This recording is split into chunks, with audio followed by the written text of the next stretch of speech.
مولد بيه فقيه أولادنا بخلو ياك تكريخ تسكي لا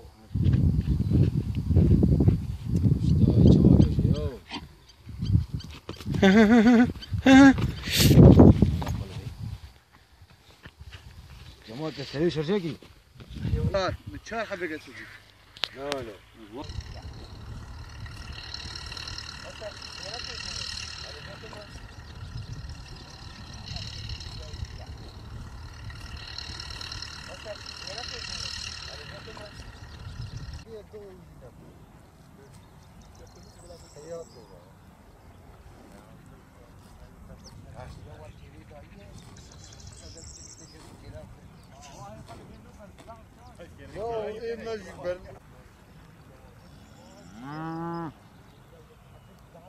اف جيايكو وهذا بغين نياري حيوانا اف جياي ايكو وناهلكو مبكير رجي بكيجن اف جياي نافيجي جستيلوكا و في جياي انا كيد بالحصاد في بيلوجيتا باش هي يعني زعف هي بهطنا ان مشكرني وحيواني ماشي قايد وير حد بونا واميجي جوار حد بونا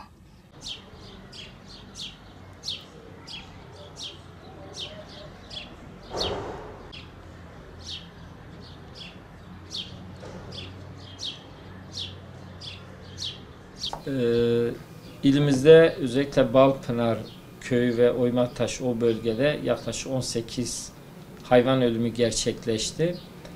Bu ölüm sebebi ilkbaharda özellikle aslında bütün Türkiye'de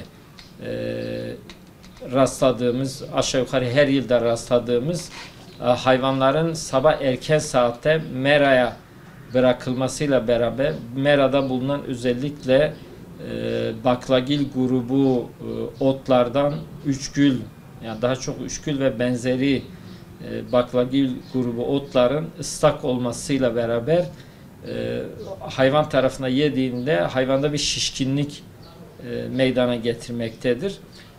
Bu şişkinlik eğer çiftçi tarafından çabuk fark edilmezse bir ölüme sebep vermektedir. Buradaki ölüm sebepleri bunlar. Biz burada çiftçilerimize şunu önermekteyiz. Özellikle aşırı yağışlardan sonra ve yağışların olduğu günlerde hem toprakta bir rutubet oluşmakta hem de sabah erken saatlerinde bu bitkilerde bir ıslaklık meydana gelmektedir.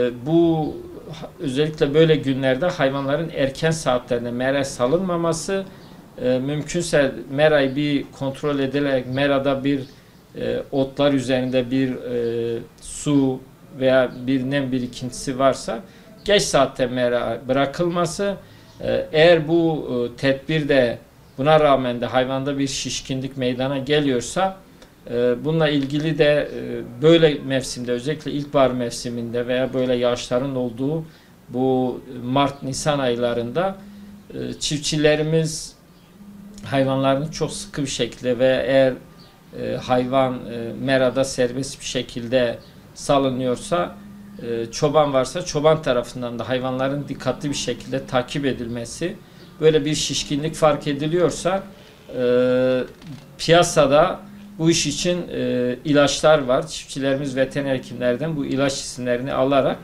1-2 bardak böyle bir hayvana içirilerek şişkinlik hemen giderilmekte.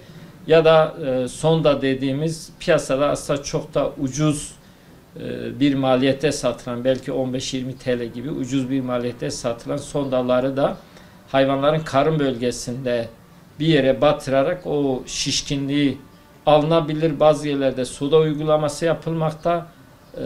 Bunlar daha bir teknik tedbirler ama bazen çiftçi kendi şartlarında hayvanın ağzını da açarak şişkinliği gidermeye dönük, bazen ağızlarına gem vurarak, bazen hayvanı yürüterek böyle şişkinliği gidermeye dönük bir çaba içerisinde.